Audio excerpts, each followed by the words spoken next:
All right, everybody, welcome back to another episode of Elevate Your Grind, brought to you by the Cannabis Lab. I am your host, Todd Rosales, and I am really excited for today's episode. But before we get into it, folks, I hope you came out and enjoyed the Hits and Giggles comedy show with Jeff Dye. I know I had a blast. Jeff was an absolute pleasure to deal with. Great seeing Randy Lanier, Richard DeLisi, those guys supporting Freedom Grow, raise a lot of money for them. So that's great. Look out for more events coming up.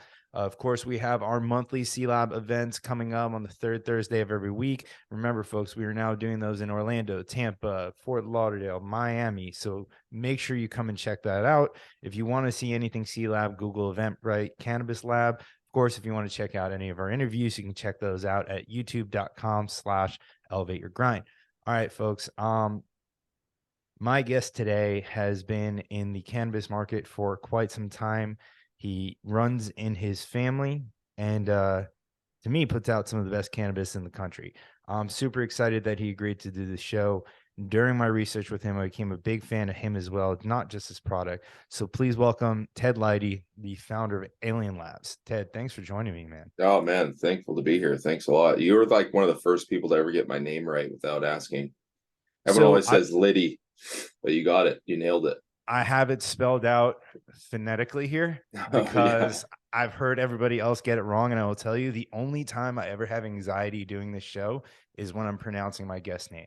that's funny. Yeah, Yeah. I don't even correct people anymore. I'm like, whatever, man. You could think what it is. It is what it is. Yeah. Like you're probably right. It's probably but nah, appreciate that, man. Thanks for having me on.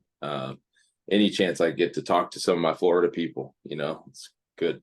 So I have to personally thank you for putting quality weed within driving distance of my home.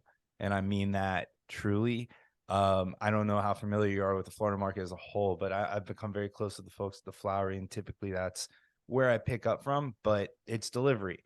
And I love them. I love them to death, but they have the AT&T window. Like, hey, we'll be there between 9 and 7. Yeah, And that's tough.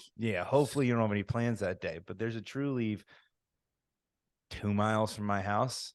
So now that, and I tell you, I there's literally a car wash there. So I can drop my car at the car wash, walk over, get my weed, pick up my car and go home.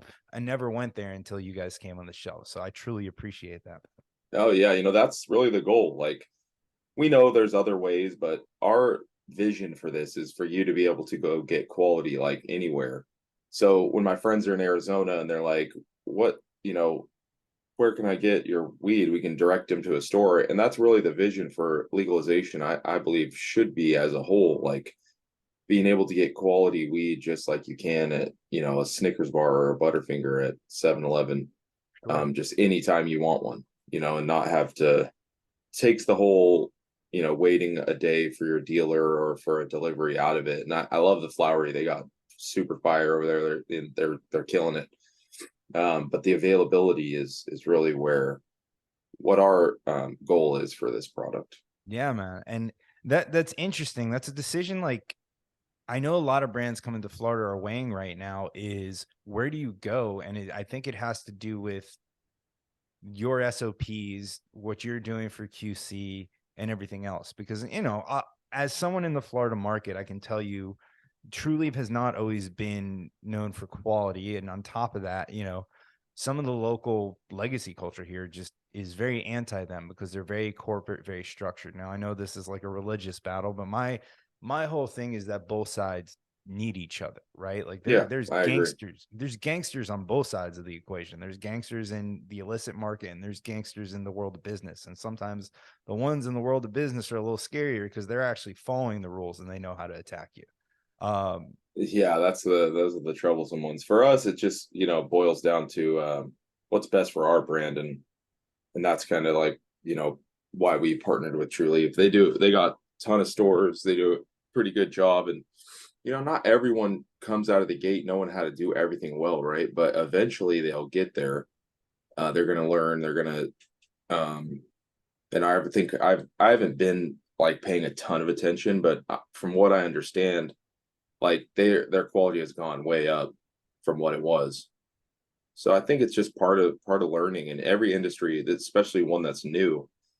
There's going to be a ramp up period. Even us, like scaling up it's not easy. I mean, I think we're one of the brands that has done it the right way and probably the best from my perspective, but it has not been easy, Yeah. so It's interesting too, because the other side of the argument is that they are giving a platform to a lot of former legacy growers and people, former incarcerated people to market their goods. Miami Mango, Richard DeLisi, Bobby Tuna, bringing in a phenomenal California brand like yourself. So to me, that it's starting to give a shining example of how both sides can work together. I think they understand, and they show this in Arizona. They're really good at the retail side of things, building a yeah, they're footprint, great. supply chain. So to bring in folks like you to work on quality, that to me is a smart move. Yeah, I completely agree. And the same goes for us, like teaming up with somebody that's so great at retail. Like that's what we don't do. And like of course in California, we do everything on our own. And I think that's like I love the Jungle Boys model, right? Where they come, they grow their own stuff, they sell their own stuff, everything top to bottom. They do that in California, they do that in Florida. And yeah, like if we had the money that they had, that's the same thing we would do. Of course, it's the best way, but we're not set up like that. So I'm Yeah, thankful that Trulieve brought us on, and we were able to work together to create, what I think is the best product in Florida, most consistent. I mean, like I said, I think Flowery has some great stuff, uh, but again, it's just hard to get. So agreed, man. I think I told what's her name, the one your Amber, yeah, your brand Amber. manager in Florida. I told her the Bisconti is one of my favorite strains in the state right now. It is. I'm a daytime sativa guy. I think it just has the nice mix of a little bit of relaxation and upliftingness that it is a great daily driver for that. And like I said, it's down the street from my house now. Yeah, people, dude, Florida loves the Visconti, man. They're going crazy for Visconti. That's a Yeah, great strain. That's one of the best breed we bred and selected that. Obviously, we don't, not all of our strains are that way, but that one is, and that's definitely one of the best creations that we have. yeah, man. Like I said, there's a ton of stuff I want to talk to you about, and one of the things I told you before we started recording is that I was a fan of the product. I was a fan of Alien Labs. I became a fan of it out in California. So having you guys come here, and I was skeptical when I saw the partnership, and I tested it, and I Of went and I did course. it myself, and I'm like, you know what? This is freaking great. Like I was it's one of those things where people like to die in their cross. This wasn't even going to come close to that. I'm like, oh my God, I'm completely wrong about legitimately everything I said. I'm a customer now here. But I say the reason that I became a fan of you is because it's so cool to see someone who knows the entire industry so well. And what I say that is you understand the cultivation legacy side, the roots in California. But as you're growing this brand and doing licensing deals in different states, to hear you talk about the business side and being able to bring quality to different states, even the way that you talk about growing and scaling the company. Um, I know interviews I've saw it said you didn't really have much of a background in business, but you learned the hard way, and to really learn the industry from the inside, like to hear you talk on all these different topics, man, I think is one of the coolest things. And personally, I hope to continue to see you on platforms like this, sharing your story. Man, I really appreciate that. Yeah, I think with any partnership, you always kind of have that hesitation, especially when a brand's done it themselves. But I think, especially with this one, we proved out that this can be done the right way. Like people were skeptical, man. I know I saw it obviously, but everyone that tries the weed is like, hey, this is the best in the Florida program. Like it is what it is. You can't really argue with that kind of result, right?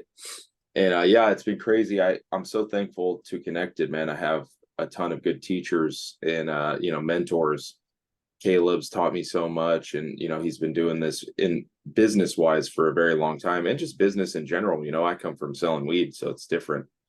Um, you don't really it's business at its basic level, but then you get into managing people and just all these other things that you really need to learn to round out what you're doing. And even as an entrepreneur, like you need to know all these things because eventually if whatever you're doing, you're probably going to want to have employees, and you're going to want to be able to navigate shark infested waters if you have to, and I think I've definitely got a college degree in my last 5 years here in legal cannabis. Alien next year, Alien Lab will have been a brand for 10 years. So 10 years with a brand is pretty crazy.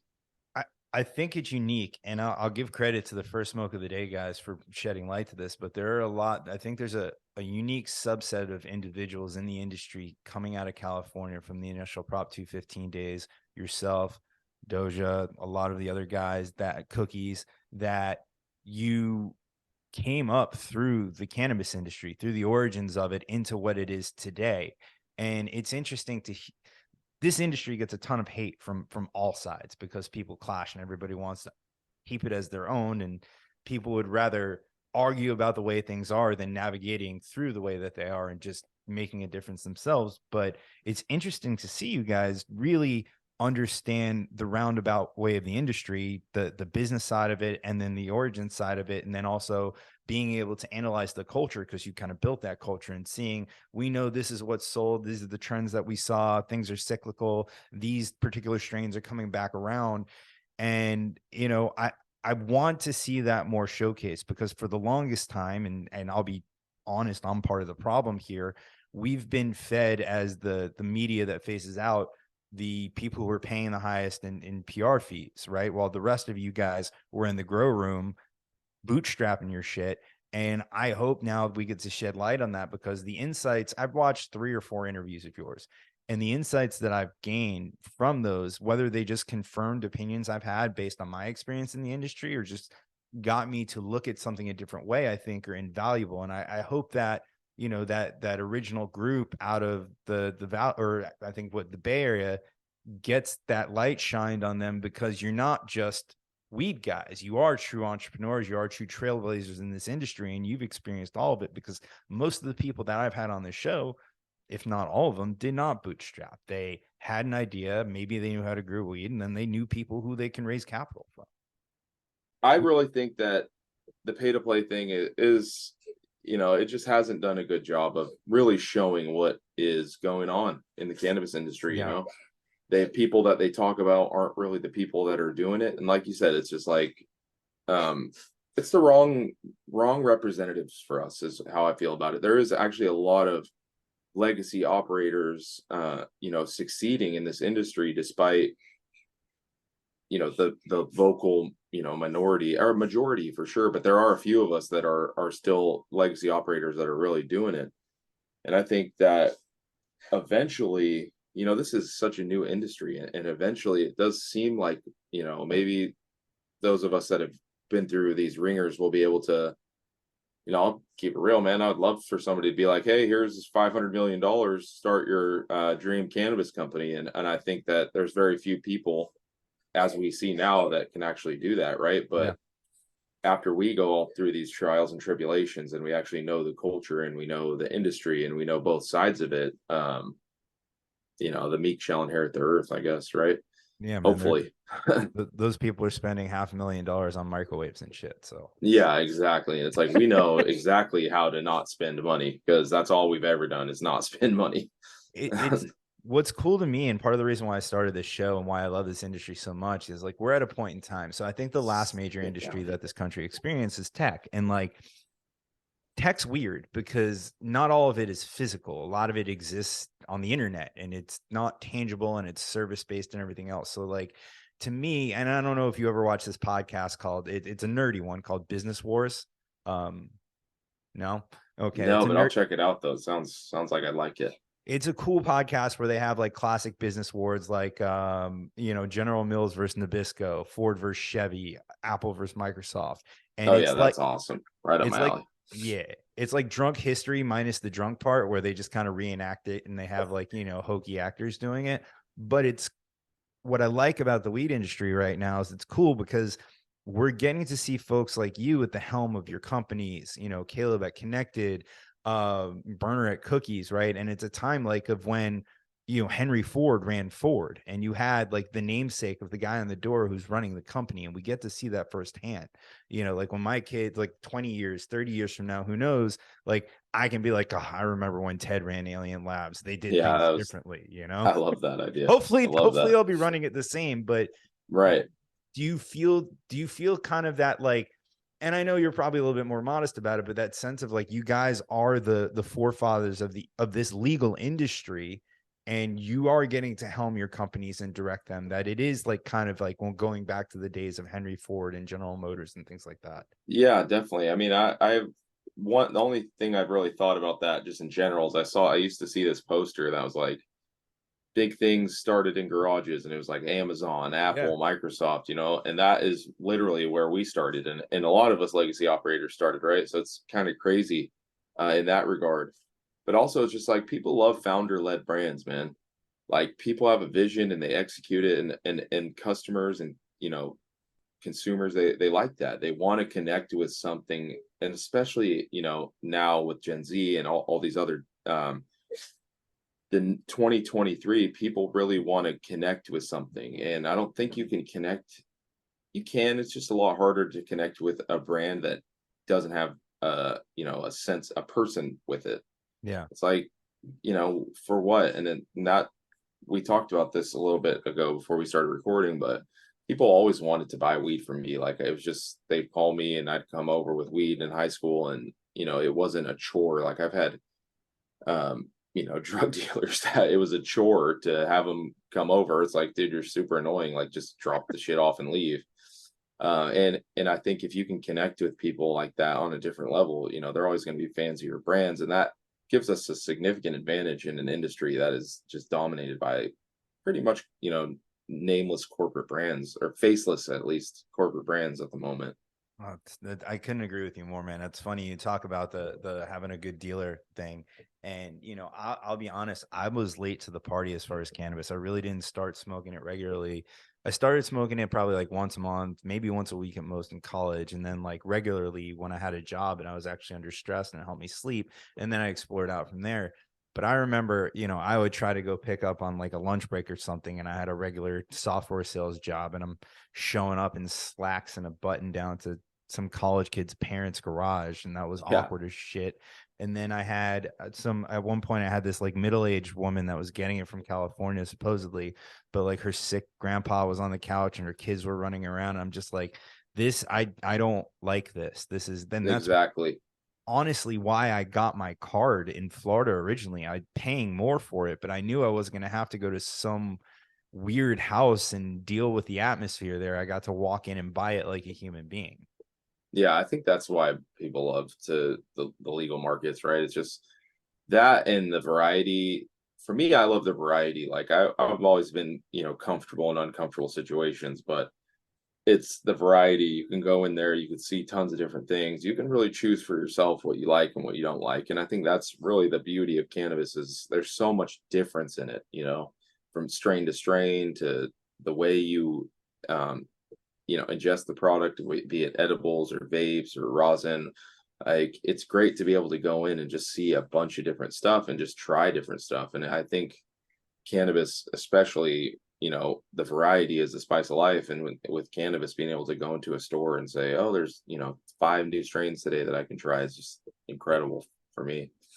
It's funny to me because when I travel, one of my most favorite activities is going to a local dispensary and talking to the bud. Maybe if it's not even just one, but a multiple, and seeing the products and asking about the industry in that state and understanding the scene there and what's popular, what's not, what do I like, what products do they have that I haven't seen, what products do they not have yet.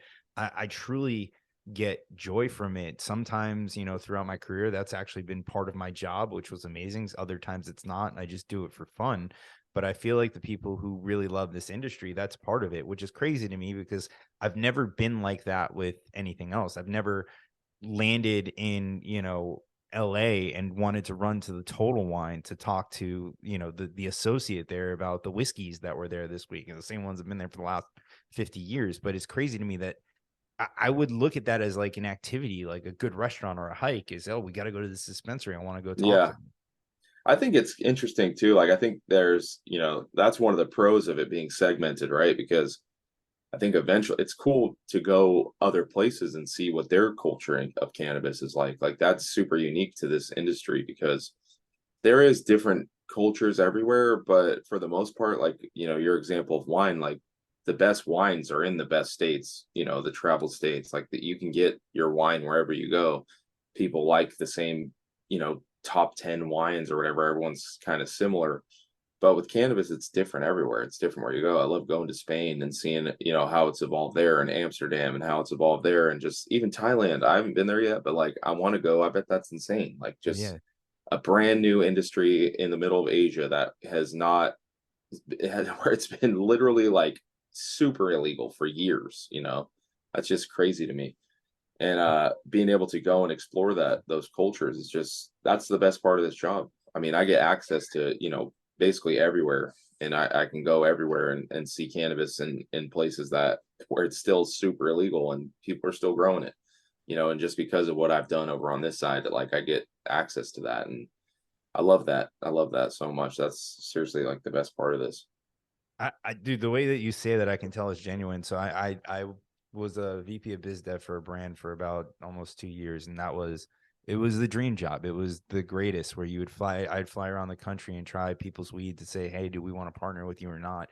And get to have those conversations. And the crazy thing about cannabis is it it impacts cultures to me in two ways. It ingrains itself in culture, but then it also has its own culture around it, like a subculture around it. And that to me is nuts because like I have a friend who's very much quote unquote in the culture and he's all about the culture of cannabis and he's in the know and that's what a lot of his friends are. Whereas I'm a fan of that world. I love the people in it. I love the people who built it, but like cannabis is just integrated into my life. Like I live like a pretty nerdy average person. I just like smoking and I like cannabis and I mean, I guess I can't really say that considering I do the show, but like that's how I view myself is like I'm not, Yeah, no, that's you know, so that to me is crazy that cannabis both infiltrates culture and has its own subculture around it. Do you see that pretty consistently both directions across all the places that you've been? oh yeah, definitely. I mean, Thailand's just a great example of that, right? It's just like it's always been there, but now that it's legal there, it's so normal. It seems so normal. I don't know exactly how it is there.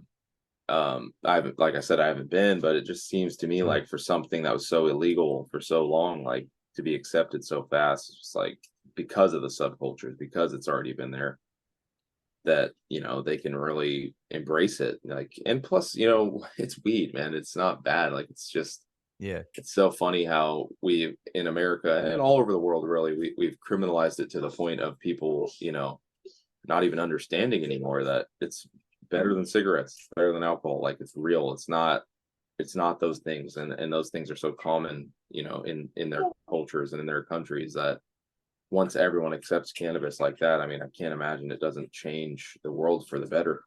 You Yeah. know? We've accepted things that will slowly kill you, but not things that will heal you, which is crazy to me. But that's probably another argument for both of us at another time to Yeah, no overtake kidding. us.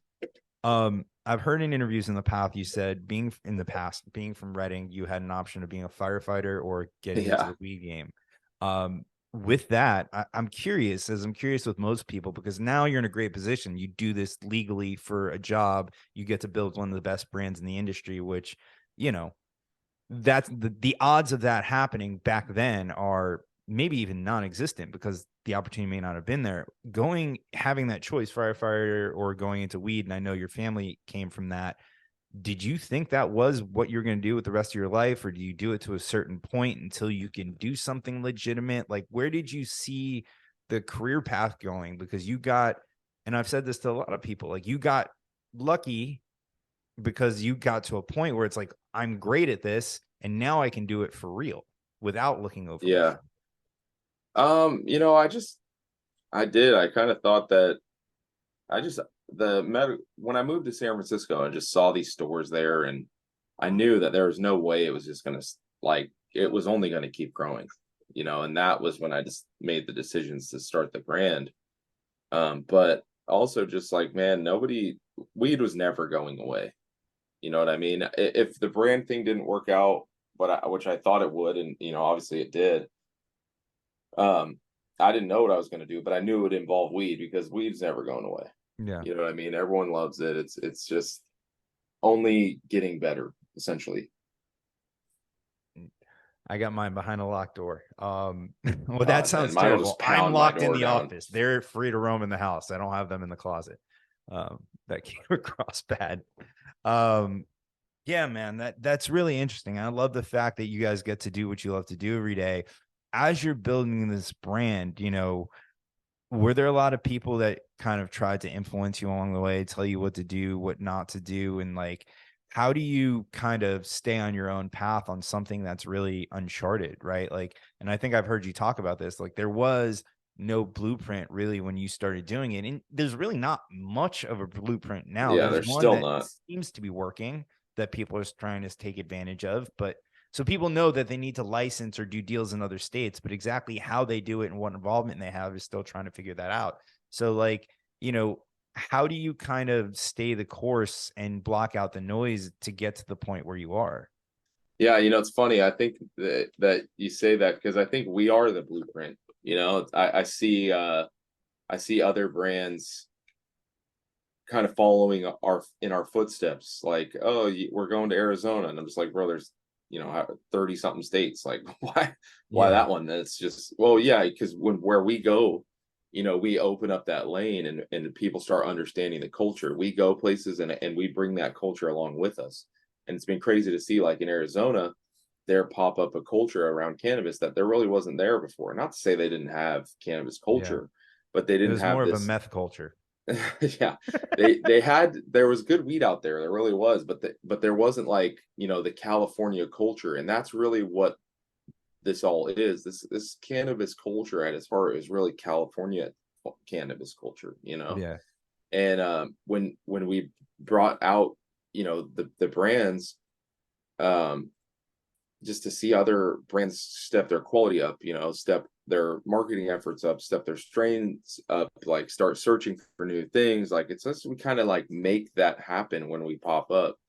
And I think that's really been awesome, because what else, is there? But as far as the influencing thing, man, there just wasn't anyone, I took influence from Burner. He was doing it, and then the Jungle Boys were kind of doing it too. But that was really it. And those guys were, Burner was not. He was like a rapper. He didn't really acknowledge us until we were already so big that you were kind of forced to. But Ivan from the Jungle Boys, he definitely kicked some game to me in the early years, and he gave us the wedding cake cuts that helped us get big huge with. And but besides that, it's there was no one to say, we did this really soon and early, so there was no one to say, hey, I already did this, like, this is what you should do. It was me doing that for my boys. Yeah. And now, there's influences out there, and there's outside influences even in our own company that I try to I tend to overthink things, right? So it's like sometimes I'll solicit feedback about something, and that feedback, even if I'm 100% sure of it, that feedback can influence my decision so heavily Yeah. that I don't always take feedback. I try to kind of do things in a silo because I know that I can do, and what's gotten us here is, my instincts and my gut. And it does take a team to really, like, tell you. It takes a team to get here for sure, but some of these decisions are just like, mostly about strains or, like, flavors and stuff. It's just like, I really like this one, and then you go to a few people and they're like, I don't like it, it's not for me. And Yeah. it's hard to not listen to that and accept that. But at the end of the day, you know my palate is kind of what has set the flavors for us, and that's what's worked. So it's like, do you want to be a team player and accept feedback from your team, or do you want to kind of just rely on what's gotten you here? And I think some combination of that, right, is how you scale, and it's how you scale successfully, because now we have people in place, and I have a team in place that I trust their opinions on stuff. So it's like, hey, like we just won best thing smoking and a couple other things at the Olympics, and I have a QC team now, which I never did. I always just did QC myself, and I hit the QC team up. I'm like, hey, let's smoke these batches and see which one's best, right? And we smoked them, and then we settled on one. And a few days later, Jesse hit me up, and he's like, hey, we just had a really good batch of this come in. Like, we should check it out. And I'm like, smoke it and tell me about it. I was gone, I think. I'm like, smoke it, tell me what's up with it. And, he hit me back with Jay, the other QC guy, and he's like, these are the ones we need to enter this. So we did, and, it won. So I'm getting there, man. I'm growing, as a leader, and learning to take people's advice and not always thinking that I'm the smartest man in the room. And I think that that is how you get to the next level. I would argue that it's different, right? Because now you're in a position where you're building out your own team that kind of learns from you, and you're building that trust with them internally. It's not when you're on the beginning of your journey and you're doing things yourself, and you have people outside kind of saying, like, and I don't know what was going on back then, but like today, right? Desserts are huge, and then people are leaning more towards gas. And like for someone to say, "Oh, I think the industry's going this way," and people that disagree with you, trusting your gut. Now, I think it's shows that you've gotten to a point where you are so knowledgeable that you're able to then take that and transfer, either identify it in somebody else or be able to transfer it in a way that you now, hopefully, knock on wood, I wish this for you, have a team of people that you can rely on, where it's like, Yeah, that's right. That is if right. he says it's good, then I say it's good. Yep, I think that's exactly right. The guys that are in there, we taught, and even on their own, they learned and they know now. So it's easy to just rely on them. So that's been a cool part of my growing up. I call it growing up. I'm 37, but still I got a lot of growing up to do. But just relying on other people for stuff like that is just in it's paramount to being able to grow and scale. Yeah. And that, I think growing and scaling is one of the toughest things that you can do in this industry. And I'm going to circle back to that in a second. But you talk about being able to put out stuff that you may not is for you. I've heard you talk about this a couple times. You were talking about, first of all, I want to commend you for what you say about indica and sativa, because I am in 100% agreement with you. We understand what they mean. It may not be the genus or species names of the plant or scientific purpose, but you know what? If I say sativa, I'm talking about energetic, uplifting, being a little bit more clear minded. If I say indica, you're going to be a lot more relaxed. You may not want to do as much stuff, et cetera, right? So Yep. thank you for saying that. I hate when people try to correct me on that. It's like, listen, you know what I'm talking about. I'm certainly not going to use the term upper and downer when it comes to weed. That's So, yeah, I think that's so funny. It's such a thing. It's as much as the culture doesn't want to admit it, like we're a bunch of gatekeepers, man. That's just gatekeeping. It's like, oh, you guys have a little bit of an understanding of these terms that we used to use for, the last 20 years or shit longer, 40 years. We're going to change them now because that's just what we feel like that, and it doesn't matter. It's indica and sativa, you know what it means. It doesn't refer to, when we say that, we're not referring to a plant type, we're referring to the agreed upon effects for the last 40 years. I couldn't agree with that more. And it to me, it reminds me of anything that I'm not super into, like I am with cannabis. When people use terms like that or try to correct you, it's like, oh, well, you're a douchebag. I get it. Yeah, see, I feel the same way. I feel the same way with cultivar. Everyone's like, "Oh, don't say strain now. It's a cultivar," and I'm just like, "Dude, you know what I'm saying, bro? That, Like, I know that you want me to use this word cultivar, but like, I'm just not going to do that." yeah. And it's just that's interesting. That thing to me is just super interesting. That's a whole nother layer of just like the culture, right? It's just funny. Yeah, I can always get into the argument. My whole view of this is like all of a sudden now it's been this thing that's been underground for so long, and now people are really starting to accept it. The legal opinion or the national opinion on it is what 70 or 80% of the country approves on Yep. it. And now that it's like when there's like an underground band that all of a sudden gets a big hit, and you have those original fans that are like, I like them before they got big on YouTube. It's Yeah. like, cool. I like them now. We should be bonding over this. We shouldn't be angry at each other because we Right. liked them Right. 5 years ago. Well, that's funny though, because I get into that same shit. Same. I'm like, I just, when stuff starts getting popular, I don't like say that to people, but I've always noticed myself, something starts getting popular. I'm like, I don't know if I really like it anymore. The first time I went to California dispensary, I didn't try you guys cuss that. Oh, exactly. I'm sure there's tons of people that are like that. And there's also like this, um, people, it's maybe like more fun or like easier for people to support people that aren't at the top of their game. Like nobody Yeah. really wants to, even me, like I love trying the up and comers. Like that's just kind of where I like to root for the underdogs, and I think people forget that we are the underdogs. Even though we've seen some success and we've grown this thing to how big it is, we're still the underdogs. Like we're not them. That's No, just And it's cool now. I mean, like I said, I said I didn't try you guys originally because of that, but then also when you look at the grand scheme of cannabis, so there's a comedian I'm a huge fan of. His name is Bert Kreischer, and he talks Yeah, about a being a fan, what that truly means. Is that people come up to him, and it's like when you're truly a fan of something, like you win together. Like, and I'm at a point with that with both Connected and Alien Labs. Like, the more when I see you guys go into new states, like I'm like, yeah, that's awesome. Like they're there now. When I go there, I can go have it. And it's cool to see you guys succeed because, it's the opposite of that old school band thing where I'm the guy who's proud. Like, yeah, man, I've been rocking with these guys and I'll say with you guys probably for like 2.5, 3 years now, which is not a very long time. But it's like, yeah, I discovered them 3 years ago. They're great. You got to try them. I have a buddy of mine that goes to True Leaf all the time because it's right down the street from his house. I can't get him to buy anywhere else. And I remember the first thing after I tried your weed was I texted him and say, this is what you're getting next time you go to True Leaf. I found good I weed in the love that, place man. that you Thank go. you.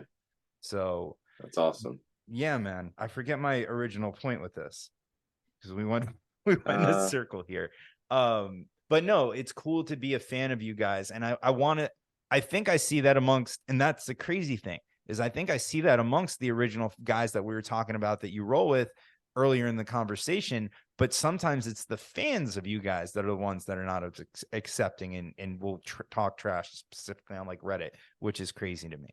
oh yeah, it is. I mean, like I said, man, the internet wasn't around when I don't want to. I'm not comparing Alien Labs to Michael Jordan, but what I'm saying is that there's always people that are fans and that are still a little bit mad that you're not where they are. You're not back, especially in the legacy cannabis side. Like, man, there's a lot of people that got left behind by this shit, and I think that you know upsets them and it saddens them, and then they take that out on those of the other ones that did make it. You know what I Yeah. mean? So it's an interesting dynamic. I think that the internet's also just a funny place, man, You because I can't. see so many guys talking shit, and I'm just like, and then I'll see them in real life, and they're like, "Hey, let's take a picture together," and I'm like, It "Bro, don't that's think I yeah. didn't see you, dog.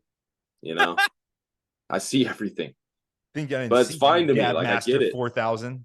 Yeah, the internet isn't real. Like, it's not. No, I think a lot of us, especially like my age group and a little above, like don't consider it so real. But then when it comes down to, having to say what you said in real life, like you're not going to do that. People aren't like that. People aren't so abrasive as in real life as they are on the internet. Their opinions don't just fly out of their mouth in real life.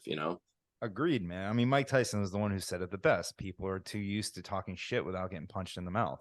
Yeah, So, for sure. it's very easy to post and ghost. And then all of a sudden, someone says something mean back to you, and you're in this weird ass argument that's in a public forum. But I can go down the rabbit hole with internet too. Yeah, I I've done actually, that tons of times. I'm just, I'm a product of the internet, so it's funny. Like, yeah, they just interesting. I encourage trolls on this show just because you still help with engagement, actually probably Yeah, better than positive comments. So if you want to talk shit, please leave it in the comments. And make sure you argue with everybody else too. Don't just talk shit on your own. Make sure you talk shit to somebody yeah. else. Reply to people.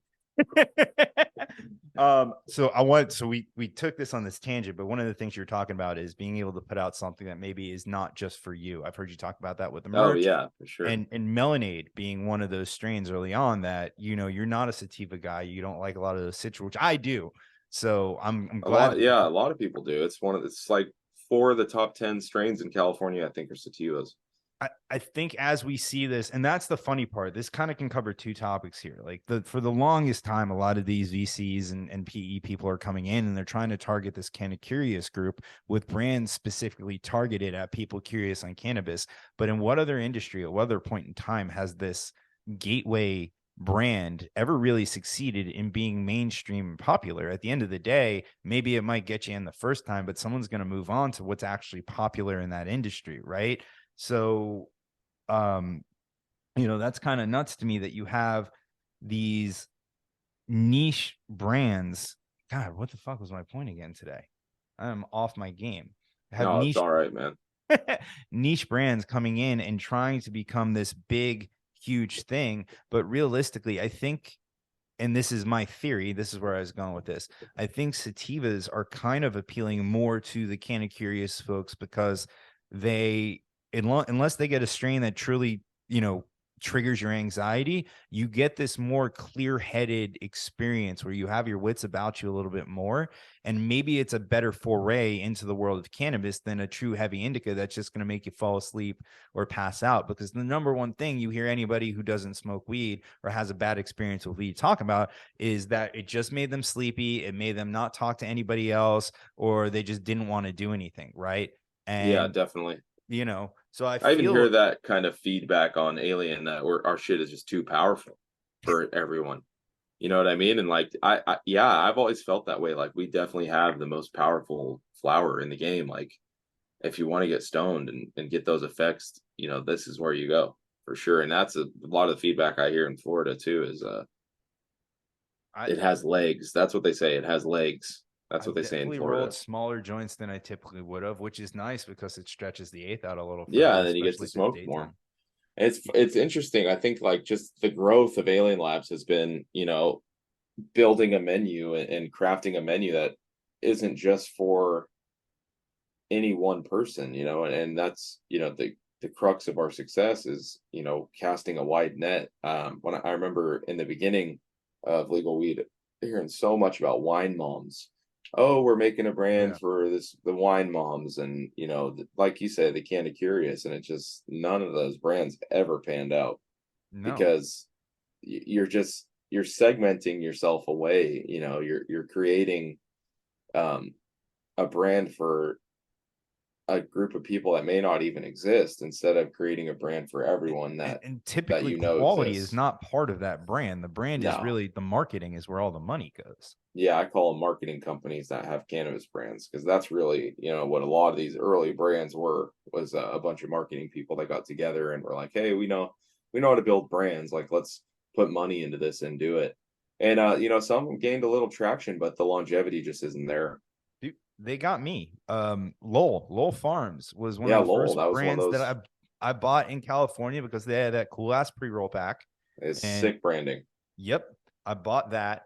And that was when the second time I went out to California. The first thing I did is I bought another pack of Lowell. And especially because for my trip, they had like a 10 pack of either half grams or 0.7s, I With the think. matches on the side, I think, It's too. all I needed for the trip. And then all of a sudden I realized how much I was spending on pre-rolls. But then I got more in tune with the industry and I started learning who had quality and I started trying different things. And, I joke about Lowell and the quality, but it is what pulled me into the legal industry in California. And I think that's the experience. So going back to that point of these kind of curious bands, I don't see how they could be successful because I bought Lowell twice and then I learned about cannabis and I stopped and I started buying the brands that I buy today. Yeah, I think that's probably super common. You have marketing is great though, like you can get people bought into your products, but if your product isn't good or isn't the best, like what's going to keep people there? You know what I mean? And especially with something like a pre-roll, like you can have different strains in pre-rolls and different infusion levels and shit, but at the end of the day, they all smoke pretty similar. Yeah. Especially when it's a pre-roll brand. Jeters and the Stizzy 40s or whatever they're called, they're pretty much the same thing. And out of those brands, I think what's to keep you in that brand environment, in that ecosystem. You know what I mean? It's like if you aren't differentiating yourself through your product and only differentiating yourself through branding, it's not gonna be a long time Yeah. for you, I It feel like. And we've seen that a bunch, right? Like Raw Garden Select was at the top for a while, then Raw Garden was at the top for a while, and they pretty much offer the same thing. It's like distillate carts, and they sell a ton of them, yeah. and then if you're just the person that has the low price product that people, buy, then you can have some success, but it doesn't seems like they're just going to move on to the next big thing. It's funny. I don't think I've ever said this on this show because I actually grew up with the guys who founded Jeter and one of my closest friends works Oh, there that's too. awesome. But they yeah, I went to Florida State with them. I saw them create their first brand. I saw them exit that, going to Jeter. Um I don't think I've said that, and I would have no problem sharing this with them, but I equate them to being the White Claw of the industry, Yeah, right? that's definitely White Claw. Truly, maybe Truly. I feel it. Yeah, no, they're the White Claw. Stizzy's the Truly. Yeah, I don't drink either of them, so No, I don't either. Yeah, it's but great. People love them. But Females, people love them. I go to look, listen. I go to kids' birthday parties. They have Trulies and White Claws in the coolers for the parents and things like that. And Yep. they taste good. They get you where you want to get to, and they're super enjoyable. And that's going to be dominant in alcohol. And I think we're going to see it dominant in weed. But the folks who know their stuff will go to Connected. Will go to Alien Labs. I've heard you mention Blem before. I found Yeah, them at Hall Blem's of good. Flowers. I love what they're putting out. They're I think they're Lemon Tree and their Mimosa. I love both of those strains. I've only tried the OG, the Unruly OG, and then the Tangy Ting, I think it's called, or just maybe Tangy the Ting, Ting. yeah, that one was good. That was a good one. Yeah. Have you heard of this brand? I want to shout these guys out because I really like them. True Classic OG in LA. I don't. Maybe are they blue? Is their color blue? Blue. It's like very like LA Like Dodger-ish? Dodger blue kind of, Yeah, I have seen them. I haven't tried their stuff though. They're they put good. out an OG and a pink runts, and I really like both of them. Those are the only two strains they put out. I'll try them out, man. I'll try them for sure on your Yeah. rec. They have a 2 gram hemp blunt, and I think it retails for like 35 or 40, which was, I think at the time I was buying, because I also am a cigar smoker. So there's something Oh, nice that's about cool. that 2 gram, sizable, probably too stoned about a gram into it, but I'm going to keep going just because of the way it's smoking. That Yeah, those experience. smoke good. I've never really dived into the hemp wraps. It always just feels like too thick of a paper for me. But like, I love blunts. I love Brothers Broadleaves. They're out there, and I think they're in In Tampa. Tampa, I've had them on the show. So I don't know how I came across them, but I was watching you on First Smoke of the Day talk about it and shouting out Brothers Broadleaves because I felt really cool about myself putting them on this show. And then I That's hear you awesome. I talk love about that. it, and I'm like, okay, they're taken care of. They've got fans in the industry. Oh yeah, dude. People love Brothers, and they're getting bigger and bigger all the time, man. I hope they, keep going because they have a really quality product. And for so long, I don't smoke a ton of blunts, but like if I'm smoking a blunt, it's going to be a Brothers. But for so long, it was Backwoods, right? And Yeah. everyone smoked Backwoods, and then Backwoods quality control just went off. It went out. They quit doing it. It seems like they quit doing it. You're lucky to get one, rollable blunt out of a pack of 5 Backwoods, and that's $12 for a pack out here in California. So it wasn't good. And on top of that, they're just dirty. We started washing Backwoods towards the end of them, and Yeah. the water and the paper towels that would come off, that was nasty. And Brothers Broadleaves are just clean. They hit good. Every perfect leaf every time. Like, shout out to those guys, man. They're really doing a great job. They got me back into blunts. I didn't smoke. I mean, so I think again on First Smoke of the Day, you're talking about back in the day, we'd smoke like Great Yeah, Phillies and Swishers. Dutches and shit like that. And I think I stopped at like 24, 25 with blunts, and they brought me back into blunts. I love And that. it is an incredible product. And one of the cool things, you're talking about how you're not the greatest at rolling joints, but you can roll blunts. Dude, Brothers Broadleaves are like a cheat code. They Oh, literally like roll themselves. they roll so good. It's the best roll for sure. They're killing it. Those guys are doing awesome. I'm trying to get a collab out. I want to pick my own leaf and put out some stuff there. We talk about it all the time. Dude, they're probably two of the nicest kids I've ever met in my Oh, they're life. so nice, man. Couldn't have be. I want them to be successful so bad. They couldn't have happened to better people. No, I actually just messaged uh Paxton today. I told him I'm going to try to get out to Tampa in July. I want to do a podcast live from their office. Those Yeah, guys I are want to cool. go there too. I want to check out their stuff. I'm I've going been to telling them I'm coming, so I'm going to text behind their back and say I want to come when Ted's coming. yeah, do it. Do it. So, Love that idea. yeah, Tampa's got a nice little cannabis scene out there. If I know Truly was working on the rec proposal, so hopefully it kind of expands everything because it's kind of bullshit down here. Like there's so much I can talk about, but we have 800 plus thousand patients right now are the only people who can legally buy weed. And our industry is 1.4, $1.5 billion annually, which is, I think third or fourth behind Michigan, That's Arizona, and huge. California. And we only have 800,000 people who can legally buy it. It's not like you can't count any backdoor numbers or anything else like that because they can't. It's not in metric. Yeah. It just wouldn't be tracked. So what's crazy to me is what happens when we open it up to 30 million people. And okay, so we have kids, so call it 18 million adults plus all the tourists that come through. Trust me, I smoke before I go to Disney. It makes it Oh exponentially yeah. better. So I take mushrooms before I go to Disney now. I do the edibles actually. You guys, and I'll give you a comment on this. You guys, Hall of Flowers, the approach that you guys take to Hall of Flowers, legit. Come to our Thank you. I booth, appreciate that. $20. We're gonna give you one of the greatest care pack. We're not gonna fuck around with what strain do you want or this, that, or the other. We have a register, you wait in line, you're gonna get a phenomenal gift bag for $20 that you'd be happy if you left with only that. So I commend you on that. But yeah, that the Alien Labs Connected gift bag kept me in business for a while there. Yeah, thank you, man. Yeah, I love that event so much, and for us, it's just like it's more of just giving back to the people that come to it. Like we don't really need to be there. We just like to be there and like to show off our new stuff, and it's kind of just like a rite of passage for us to just be the biggest brand at Hall of Flowers every time. It's just like fun. Dude, I think that, yeah. it's legit. If I remember correctly, the last one I got had 3 live resin Alien Labs carts, 3 live resin connected carts, a full gram 510 thread on each side, um, an eighth from each company, and then 2 bags of misfits from each company. I think you Yeah. call them different on the connected I side, think but rosin too, right? It had rosin in it. yes, I did. I wasn't a big rosin person at the time, so I gave that to my CEO, which I regretted later on in life. I was But gonna say that's a regret. probably Yeah, enjoyed it. that's you would have liked that one, but no, yeah, it's just fun, man. It's cool to be able to, everyone get to try our products. Everyone that's part of the industry get to try our products, and those guys, Danny making Hall of Flowers, he's doing a great job with an industry that's tough, um, because people don't really have money, and our companies don't really have money, but now people don't really have money either. So it's cool to see that that's still alive, and hopefully there's more of them.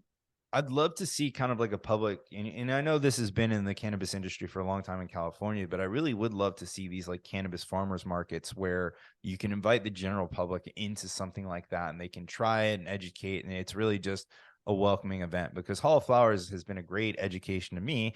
And you also get to try so many great brands without having to pay full retail for it. It's a great once a year, twice a year experience for anybody who wants to know what's going on in the industry.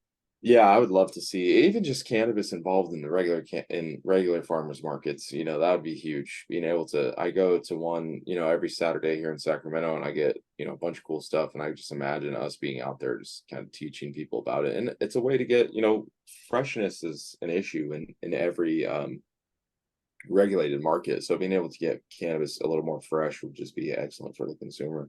Yeah, that's something I just recently started paying attention to. Actually, because I ran the brand in California directly, and I remember when they put in the 90-day freshness policies in the stores.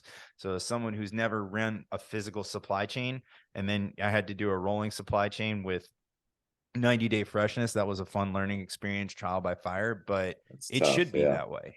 Yeah, I agree. You shouldn't. I mean, weed can last, especially if it's tried and cured well. It can last for a long time, but you don't want to get it like that. That's not really how we used to get it. You know what I mean? And that's Let just me decide if because, it's going to sit on my shelf. yeah, exactly. And really, that's just a function of overregulation, right? Because there's no reason that we shouldn't be able to just like I have a vision of this, like Krispy Kreme when they have fresh Yeah, donuts. Like, I have this vision of that where like your store has a sign on it, and it's like fresh drops, fresh pre rolls, for instance. Like pre rolls are not inherently bad, but the thing is that when you expose all the sides of the can, you grind up the weed and then you expose all the sides of it to oxygen, it just starts degrading. But if you had a pre-rolls dropped off at your store every day that were rolled fresh the night before, like those would be great. Like that would be excellent. People would buy the hell out of those, but you just can't do that because of all the regulations. pre-rolls are great, and people, obviously they have a bad reputation in a lot of places because there are a lot of people put trim in it. But I bring, Yeah. I if I stop at a dispensary to grab pre-rolls, it's the same way that I'm grabbing like a 24 pack or a 12 pack to go drink with a friend. Like I know we're going somewhere. This is the medium that we're gonna have a couple drinks with. I'm not gonna get a bottle because I don't know if we're gonna have cups or ice or Yeah. lemons or anything else like that. Whatever this particular cocktail requires, but I know if I get a 12 pack of beer, I got a finger that can pop a top. So that to And me is you got the can. I love yeah. that. So that's what the pre-rolls are for. I got invited to a all elite wrestling match and it was down in Oh, I love that. Sunrise. My Yeah, buddy Parker, he's on there. nice. Parker Bordeaux. He's in AEW. He's from Florida too, actually. He's a Florida Nice. native. I got invited to it and I was there and I didn't have any weed at the house. So I literally Googled what dispensary was on my way, stopped in, grabbed a couple pre-rolls. So this way I had it for the event. And to Yeah, me, that's that's how cannabis should be. I agree. Ease of So, use is huge for that, you know. so I know I've held you here for a while, but there's one last topic. And if you have a second to go Oh, over I that, do. I okay, got time. It's good. cool. I know your kids are there and I've heard you talk about it a Oh, they lot of left. times, I'm good now. but no, I meant like, so I'm very interested in now we have cannabis is so normalized and it's a real career. It's not just a hobby. It's not something you're doing in behind, behind anyone's back anymore. What's it like being an entrepreneur and a parent in cannabis, right? Because I think we're probably the first generation of people that this is a true real career for you. It's not, you're not at the beginning of it. It's not questionable whether or not this is what you're going to do. You're doing it. You have been doing it. You've been doing it for 10 years as Alien Labs.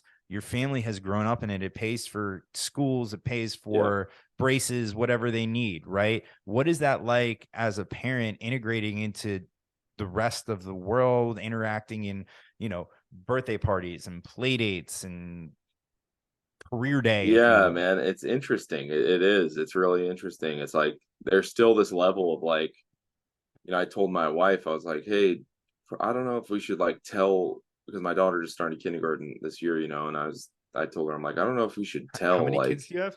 I have two. I have Okay. a 6 year old and then like a year and a half year old. Okay. And I don't know if we should tell her, friends and parents like what I do because I just don't know.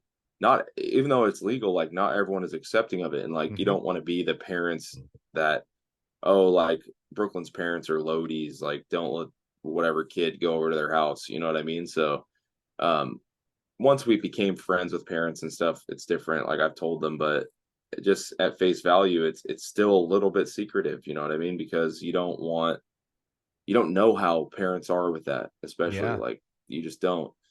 And that's another thing too. Like I usually take my daughter to school, but sometimes I pick her up too, a couple times a week. And if I smell like weed or if I'm wearing, something weedy, and that goes back kind of to the ethos of Alien Labs clothing in general, is that we don't really put a ton of weed stuff on there because we Yeah. want you to be able to wear it, wherever you are and not feel like it's if thing. Like, Yeah. you're obviously repping Alien Labs, but you don't need giant pot leaves all over it to do that.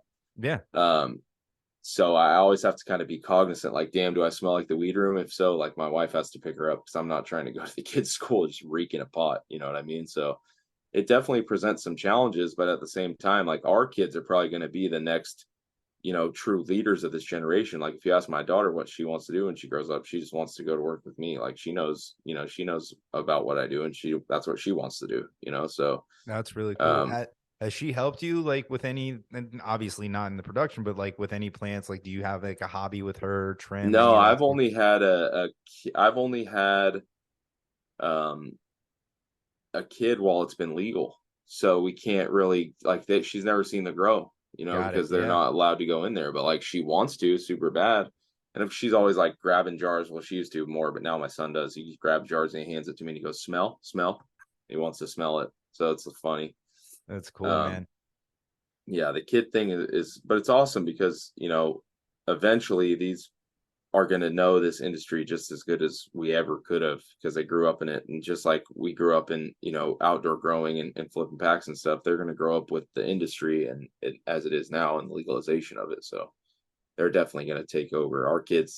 Our generation's kids will be the next, big weed entrepreneurs or maybe other psychedelic drugs or other like kind of fringe things, right? Because they saw that we were able to be successful at it and took the risks to really get here now and here we are and we're successful and it's just there's a lot to learn from that, right? Like that's another thing I really love about Alien Labs and how we've done it is that it inspires so many people to really follow their dreams and want to get out there and do what they love because that's what I did and that it worked, and being able to know somebody that did that thing that they wanted to do and they put their mind to it and they did it really like allows you to believe that. It's one thing for, a celebrity to say follow your dreams, but when you saw somebody do it and we're there every step of the way with them, like a lot of our fans and my friends and consumers were, it gives you inspiration. It gives you hope that you can do the same thing.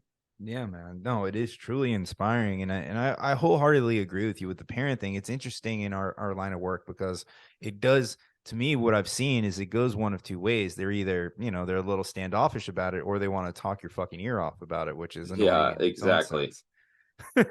Yeah, it's funny. I love talking about it though. I could do it all day. So it's like cool when a parent or somebody that I don't know takes an interest in it because I go off. I'm not really a talkative guy unless you get me going about pot, and then I'm just fucking can't shut me up. So Same, man. It's weird. Like I have to feel like when I talk to like a lot of my friends who are in digital marketing and finance and everything else like that, these guys I grew up with and I grew up smoking weed with them.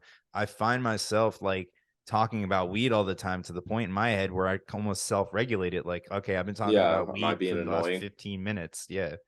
Yeah, Like it's just but when you love what you do, like it's very easy to talk about it. You know what I mean? And I think that's different than most of our peers that don't have jobs like that, where or it's a real job. Like this is so funny to even like to call working in the weed industry really even a job is just insane. You yeah. know what I mean? But it is. I mean, we work and we put in the hours, and it's not easy. But at the same time, like you're in an industry that um people would kill to be in, especially at the level. It's like people would do anything, and where I would be, I don't know where I would be if not for this. You know what I mean? But I definitely wouldn't have much to talk about. I same, man. It's funny like I remember like seeing all these things, love what you do, and you never work a day in your life. And I remember at one point thinking in my head, like, what do I love to do? And at one point, it really was, I really enjoy smoking weed and hanging out with my friends. And then all of a sudden, Yeah, this industry pops up. It's like, wait, I can do this now. you can get And paid for that. I didn't even come. It's not like I was one of the guys who came from the legacy industry and I was dealing it or growing it or anything else. And I'm like, man, I hope this is all I know. Like, I didn't know what I wanted to do. I just knew I liked doing that. I was good at selling and other things. And I'm just like, wow, this is an industry that I can dive in. Even myself, I consider myself lucky because I would have never gotten into it. I'll be the first one to admit that. I would never get into it from the illegal standpoint because I'm a fucking wimp. I didn't have Yeah, the some balls to do it. people. So, That's completely fine though, like it's not everyone wants to live a life on the illegal side. And that was one of the coolest things to me about legalization is being able to lay your head on a pillow at night and not worry about your door getting kicked in. yeah. And it's funny, like that's Alan Labs, a lot of my peers that were our legacy operators, one in particular, I remember him telling me this and it's just stuck with me forever. And he said, man, you guys deserve this. Like you were putting your weed in jars with a logo on it, like before we were when we were still scared to show our faces. Yeah. And yeah, we did that. We pioneered this whole thing, and that's definitely one of the reasons out of very a few that we really deserve what we're doing right now. Dude. Well, I know we've been past the hour and there's so many more things I don't want to talk to you about, but it's going to lead to hours more of conversation. I would Yeah, love man, to. I'll come back on anytime. Let me know. I'm going to hit up Dawson and Paxton and see if you guys schedule something, I might try to roll up to Tampa. It's a 4 hour drive, but it might be worth it. Yeah, And that'll be see if I worth can it. We'll snap. have some fun for sure. I want Hell to check yeah. their That'd be a spot out. lot of fun. So I will leave this. I see a lot of shows trying to give people flowers and everything like that, man. I'm a fan of yours. I love your views on the industry. I love hearing you talk about the industry. You grow phenomenal weed. I will give obviously California is the best out there, but you have brought quality near to me and my friends here in the state of Florida. I hope to continue to see you grow. I want you. I'm trying to think the places I like to vacation because if you can head there, that would make it really convenient Yeah, for me. that's we need to hit all the vacation spots, man. Yeah. Hopefully, yeah, we're definitely doing more expansion. Right now, we're just kind of getting good at where we are though. So we're, getting better in Arizona. Arizona is maybe the best out of the three. California is right there. Florida's right there. It's just crazy how well we've been able to, you know, put out the same quality in the same states or in the three different states. And we're just Well, trying to double down on that right now. So, Well, anything I can do to support you in Florida, I am open to, and I want to give a shout out to Klaus Alfaro for helping connect us from True Leaves. So oh, awesome. Thank you, Klaus. This is a great conversation. And I hope to, link with you again soon. Next time I'm in Florida, I'll definitely hit you up though. yeah, dude, I'm in South Florida. Come by. We got a lot of fun here, a lot of great places. And any plugs or anything you want to do before we before we go? Nah, not really, man. Just thanks. Shout out to Truly for letting us be in those stores out there and getting us in Florida and the team out there. Jeremy, Max, Amber, they're killing it. So appreciate it, man. Awesome. Well, thank you to Ted and thank you to everybody at home for joining us today. Of course, if you missed any part of this episode, you'd like to catch it, you can check it out on youtube.com/elevateyourgrind. For all things C-Lab, check out joinclab.com. Our next events are this Thursday, which this episode won't air before, but next month we are going to be in July 22nd, Orlando, Tampa, Fort Lauderdale, Miami. We might move the Fort Lauderdale to the Boca Raton American Social because it is more convenient for me personally, but we'll keep you updated on that. Check out Cannabis Lab Eventbrite. Folks, this has been another episode of Elevate Your Grind. Definitely one of the top episodes of Elevate Your Grind. We'll see you next time.